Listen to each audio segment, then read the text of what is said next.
Hapa ni jimbo la Kibamba, hii ni kata ya Usijani, na tunao viongozi wa tawi hili.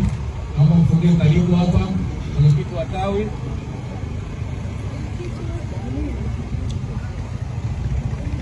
tunaye katibu wa tawi, mwenyekiti nadhani majukumu mengine, lakini pia tunaye mwenyekiti wa kata hii, na tunaye pia viongozi wengine wote wa hii tawi pamoja na kata hii kwa ujumla wake. Tuko kwenye msingi huu wa Msuguri. Wanachama na viongozi wa tawi hili waliposikia kwamba leo kuna ziara ndani ya jimbo la Kibamba, basi wametengeneza msingi huu wakishirikiana na wakazi wa eneo hili. Kwa hili wamejenga huu msingi. Yuko mwenyekiti wa vijana ambaye ana historia nzuri kwamba kwa nini walichagua eneo hili. Mwenyekiti wa vijana wa tawi yuko hapa, ana historia kidogo, na kabla historia tunaye mtumishi wa Mungu. Tupate kwanza sala ya ufunguzi kwa sababu ziara yetu tumeanzia hapa, nadhani itakuwa ni vyema tunaye mtumishi wa Mungu karibu kwa ajili ya kuweza kupata sala na dua. Lakini huwa Mungu anayelipiza kisasi anajua kulipiza kisasi. Ndio maana Biblia inasema kwa kila jambo kuna majira yake na wakati kwa kila kusudi chini ya mbingu. Wakati huu tuko hapa, funika macho tuone. Mungu, tunakushukuru kipekee kwa sababu ya neema hii jioni ya leo. Mwezi huu umekuwa mwezi wa mianzo mipya. Ndani ya huu mwezi tumeshuhudia kufunguliwa kwa chama kufanya shughuli zake za chama, na hii inaonyesha ambavyo Mungu umekusudia kuleta jambo jipya kwa wakati mpya. Na sasa kwa wale wote waliomwaga damu zao wakauawa sivyo sawa kabla ya wakati wake, wewe ndiyo hakimu wa haki. Kwa kuwa wewe ni hakimu wa haki, kazi yetu ni kukushukuru wewe na kuwaweka mikononi mwako viongozi wanaoongoza jahazi hili. Katika jina la Yesu aliye hai, hata haya yanayoendelea hapa, mkono wako wa kuume uendelee. Katika jina la Yesu aliye hai, niko na John Heche, makamu mwenyekiti wa taifa, ambaye mkono wako uko juu yake kumlinda akiwa nje, japo wakati fulani naye aliyekuwa ndani. Hata hivyo mkono wako haujapungua juu yake. Nakushukuru kwa sababu kila kinachokwenda kuendelea hapa kiko mikononi mwako na kwa utukufu wako, katika jina la Yesu, amina. Pia nikushukuru sana mwenyekiti wa eneo ambayo nilikuwa ambayo wanapokea maiti. Hatukupata nafasi ya kuweza kujua mahali walipo, lakini tunawafahamu. Yupo kaka anaitwa John, kwa maana John Lambo. Huyu kijana alikuwa ni mwanachama na ni mwanaharakati mwenzetu maeneo haya, lakini alipigwa risasi akiwa nyumbani kwake, kitu ambacho kilitumiza sana. Na mwingine anaitwa Derek, naye alipigwa risasi maeneo haya akiwa anafanya biashara zake maeneo ya kwenye magenge hapo ya kuuza vyakula, na mwili wake ulikaa karibu almost siku 2-3 bila kuchukuliwa. Ndipo baadaye, kwa sababu maeneo haya yalikuwa na hofu kubwa sana, watu wengi walikuwa wamejifungia tu ndani. Kwa hiyo ukisikia maiti imetupwa, maana yake ni kwamba aidha unaweza kujikuta barabarani ama nyumbani kwa mtu. Kwa hiyo hicho kitu pia kilitumiza sana mheshimiwa makamu mwenyekiti wa chama taifa. Wengine ni pamoja na tulikuwepo na mheshimiwa Mshewa, naye japokuwa kwamba taarifa zake siko nazo mpaka sasa hivi, ni kwamba lakini alikimbia kutokana na madhila hayo.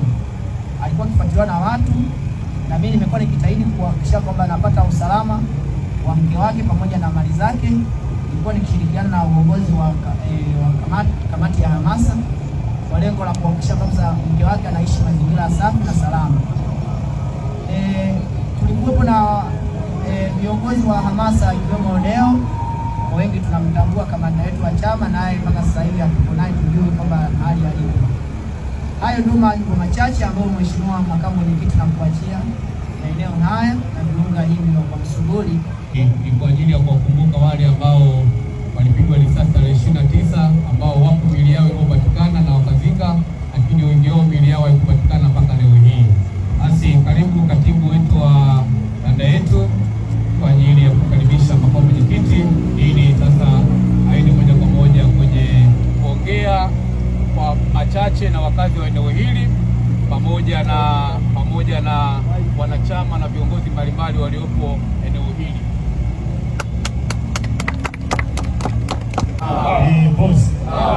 Boss.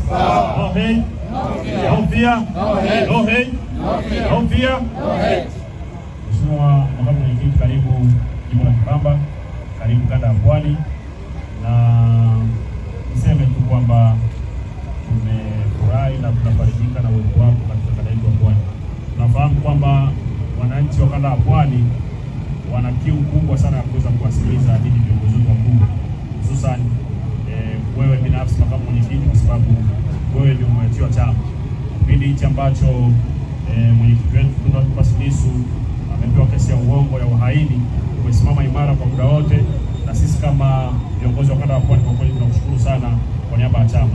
Tunasema asante sana. Sasa mimi sitakuwa mzungumzaji sana, nimepewa tu nafasi ya kuweza kukaribisha. Hapa tulikuwa tuna na mwenyekiti wa kanda, lakini mwenyekiti wa kanda ana majukumu mengine, lakini anafahamu yale yote ambayo tunaendelea nayo hapa na anatunga mkono na anawasalimia sana. Baada ya kusema hayo, kama mwenyekiti, karibu sana ili uweze kuzungumza na wananchi wa eneo hili la Sigara.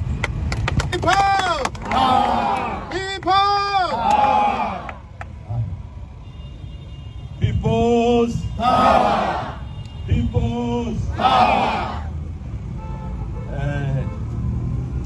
Ndugu zangu wananchi, wakazi wa Kibamba, wananchi wa Msigati, si hapa panaitwa Msigati, si ndio? Tumefurahi kusimama hapa ili tuwasalimie na kuzindua msingi huu wa chama. Chama ni wanachama, na kwa wale watu wote wanaofikiri na wanaoamini jambo ambalo ni kweli kwamba chini ya utawala huu wa hovyo wa CCM nchi yetu inaenda shimoni, kwa wale watu wanaoamini na ambao wanajua kwamba ni kweli kwamba nchi yetu hii imejaliwa sana na Mwenyezi Mungu, lakini watu wake ni maskini miaka 65 baada ya uhuru. Hakuna jambo moja ambalo CCM wamefanya na kutimiza kwa usahihi. Sio kwenye barabara, sio kwenye maji, sio kwenye umeme, sio kwenye ajira, sio kwenye uchumi, sio kwenye maisha ya watu, sio hospitalini. Kila sehemu ni matatizo. Uongo kweli? Na kwa sababu hiyo sisi wote kama Watanzania tuna sababu za pamoja za kuunganisha nguvu zetu, tuondoe watu hao, watu ambao hawana nidhamu na uongozi, hawatokani na kura zenu, hawawezi kuwaheshimu nyinyi. Huyu mama ambaye amejiweka madarakani kwa nguvu ya mtutu wa bunduki, kwa kuua watu wengi, hajachaguliwa na wananchi, hawezi kufikiria kuhusu nyie, anafikiria kuhusu yeye na wale wachache waliomweka madarakani kwa kuua Watanzania wengi. Sisi wengine tumekataa kupiga magoti mbele yake. Tunachohitaji ni nyie mtuunge mkono. Na chama ambacho kitakomesha hayo mambo ni Chadema. chama ambacho kitarudisha mamlaka kwenu wananchi, chama ambacho kitakwenda kutumia dhahabu zetu kubadilisha maisha yenu, kufanya mwishi vizuri, mtembee kwenye barabara nzuri, muwe na nyumba mnazostahili kuishi, watoto wenu wasomeshwe vizuri, wapate ajira. Chama kinachoweza kufanya hivyo ni Chadema. Ukisoma katiba yetu hii hapa, ukisoma madhumuni ya uanzishwaji wa chama chetu, kuna madhumuni ya kisiasa ambayo ukisoma namba 1 ni kuhakikisha kuwa chama chetu kinashinda chaguzi kiserikali kwa kushika dola kwa njia za kidemokrasia ili kuleta maendeleo endelevu. Hilo ni dhumuni mojawapo la muhimu, kuhakikisha kwamba chama hiki kinashinda dola kwa njia ya kidemokrasia kwa kura yako wewe mwananchi, ili kuleta maendeleo endelevu. Sasa ukishazungumza kuhusu madhumuni ya kisiasa, kuna kitu kinaitwa madhumuni ya kiuchumi. Chama chetu kinazungumza vipi kuhusu uchumi wako. Huungi Chadema mkono kama fashion. Hiki sio kikundi cha ngoma, sio timu ya mpira ya kukufurahisha. Unapounga chama mkono, unakiunga ili kifanye shughuli fulani kwa ajili yako. Chama chetu kinasema vipi kuhusu uchumi wako? Kwamba kukuza na kuimarisha uchumi wa nchi kwa kutumia rasilimali zetu. Sisi ni nchi pekee duniani yenye madini yanaitwa Tanzania. Kwa kutumia madini yetu yanayoitwa Tanzania, sisi ni nchi ya 3 kwa kuwa na dhahabu nyingi duniani. Kwa kutumia madini yetu yanayoitwa dhahabu, sisi ni nchi ambayo tuna gesi futi za ujazo trilioni 54.5, nchi ya 3 Afrika kwa kuwa na gesi nyingi. Kwa kuhakikisha kwamba madini yetu gesi yanatumika, wewe uwe na gesi nyumbani kwako, sio kwenda kununua mtungi wa gesi. Una shilingi 500 unanunua kama ruku unavyonunua gesi ya kupikia. Una shilingi 1000 unanunua gesi ya kupikia, kwa sababu gesi ipo. Tutajenga mabomba yatakayoleta gesi kwenye nyumba za watu na kuwapa majiko yanayoweza kutumia gesi hizo, kwa sababu Mungu ametupa rasilimali. Sisi ni nchi ambayo ina chuma, ina makaa ya mawe, ina almasi, ina maji, ina ardhi futi kilomita 945. Ukichukua Kenya, Uganda, Rwanda, Burundi, ukiziunganisha kwa pamoja, zina kilomita za mraba 890. Sisi peke yetu 945. Haitu hizo nchi 3 ukiziunganisha hazikufikii. Kwa nini watu wetu wanalala njaa katikati ya utajiri? Bob Marley kwenye wimbo wake wa Rat Race, mbio za panya, anasema in abundance of water a fool is thirsty. Katikati ya wingi wa maji mjinga na kuwa na kiu. Ndiyo Tanzania hii. Katikati ya utajiri watu wetu ni maskini. Kwa nini? Kwa sababu hakuna uongozi. Chama chetu kinasema kwenye madhumuni ya kiuchumi kwamba kitabadilisha maisha yako, kitakupa elimu. Ndege unazoona zinaruka huko angani zimetengenezwa na mtoto aliyezaliwa na mwanamke kama wewe, lakini aliyepatiwa elimu nzuri. Kumbe basi wewe mama wa hapa Msigani unaweza kuzaa mtoto akipewa elimu nzuri na serikali, akawa ndio mvumbuzi wa dawa ya ukimwi, na akaja kukujengea wewe nyumba nzuri ukaishi kule. Inawezekana kama tuna elimu na tunaishi na elimu. Hayo ndio madhumuni ya uanzishwaji wa chama chetu. Tumekuja kuwaomba mtuunge mkono, na namna ya kuunga chama hiki mkono ni kujiunga na chama. Tunawafungulia msingi wenu huu. Ujengeni, ulindeni, jiungeni na chama, tuwe na watu wengi. Tunapitishwa katikati ya bundi la uvuli wa mauti. Lissu yuko ndani. Lissu sio mhalifu. Wahalifu wanaotakiwa kuwa gerezani wametumia bunduki, wamemkamata Lissu, wao wamemweka ndani. Wao wako nje, Lissu yuko ndani. Wakati wowote hata mimi mnaweza kusikia niko ndani, lakini kwa sababu tuna nguvu na tunauma, tutashinda haya majaribu. na tutabadilika.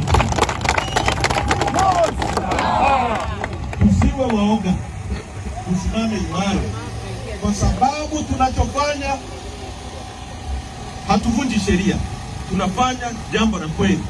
Tunapotaka haki ya kupiga kura, hakuna tunayemwonea, hakuna tunayemtukana.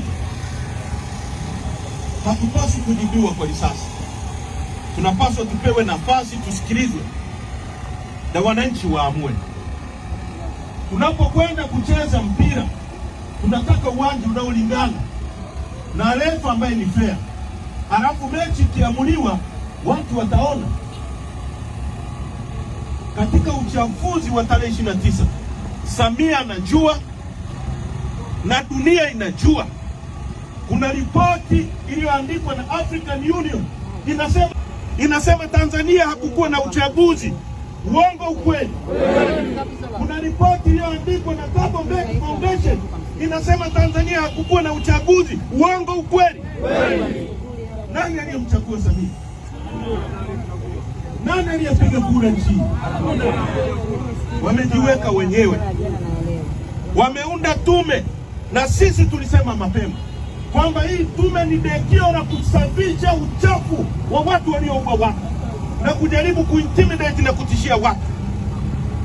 Juzi imesoma ripoti bila aibu.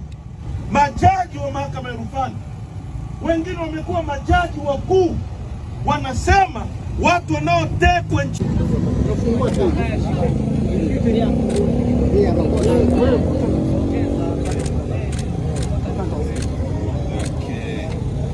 Hayo unaitwa msingi tawi la Temboni Suguri. Leo tarehe ngapi? 16 mwezi wa 4. Haya, asante.